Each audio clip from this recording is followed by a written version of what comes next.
Hi, good day everyone. I'm Chinchay Kasibitang from Echo 2, and for today's video, I'm going to recite 20 items from our previous lesson, the Chapter 2, Lesson 1 and 2.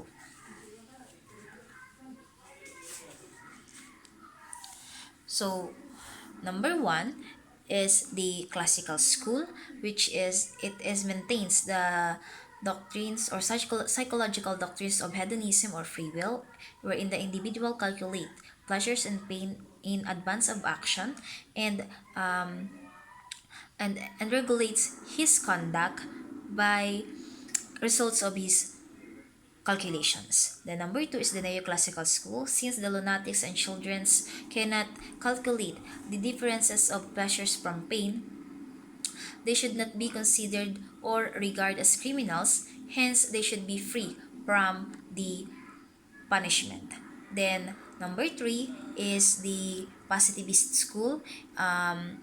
It is the school that deny the individual responsibility and reflect the non-punitive reactions to crime and criminality.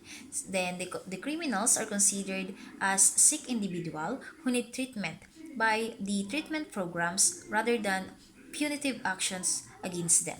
Then number four, it is the retaliation. Retaliation, it is an early remedy, uh, early remedy for a wrong act to anyone. It is the concept of personal revenge against, or it is a concept of personal revenge by the victim against the family or tribe of the offender. The number five is fine and punishment. It is the acceptance.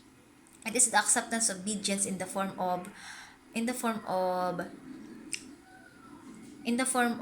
payment and became accepted as dictates by the tribal traditions. Then number six is securing sanctuary. Securing sanctuary, it is the criminals could avoid punishment by claiming refuge in church for a period of 40 days. The number seven is the torture and transportation. So in England, about in about six in about 1648 at about 1648,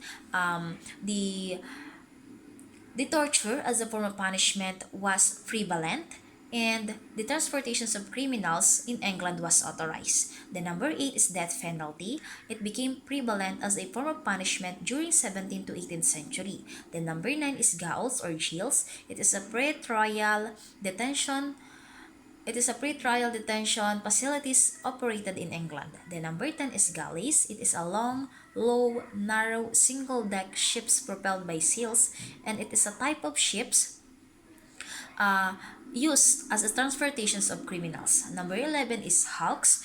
Hulks, it is abandoned warships used to house prisoners, were utilized converted into prison, and it also known as floating hills. Number 12 is Roman law. It is a legal system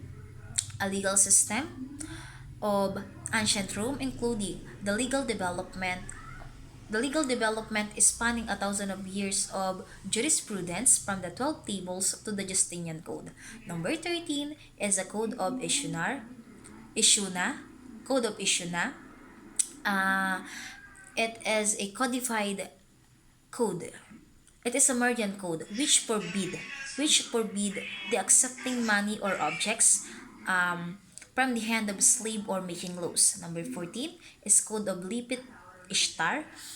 It is a more popular versions of codified law, which chronicles the right of citizens, the marriage, the succession, property of right, and penalties. Number 15 is Code of Hammurabi. It is a first codified law and uh, prescribe and prescribe and prescribe harsh punishment such as death penalty, wherein the death penalty is imposed on crimes like murder. The number 16 is Solon's law. So it is a law repealed Draco's law and allowed capital punishment for only limited numbers of serious offenses such as murder or military or political offenses against the state. The number 17 is the secular law. It is advocated by the Christian philosophers who recognize the need for justice. And during this period, there are three law that distinguish or were distinguished, and that is the external law, natural law, and the human law. Number 18 is Amin Codes. It is a succession of consolidations of the criminal law in China that developed during Ming Dynasty of 1368 to 1644. Then number 19 is December 7, 1889. The Spanish Civil Code became effective in the Philippines. And the last number, number 20, it is a Code of Calantiao. Code of Calantiao is the second codified law in the Philippines, and it is a most extensive and severe law where prescribe harsh punishment.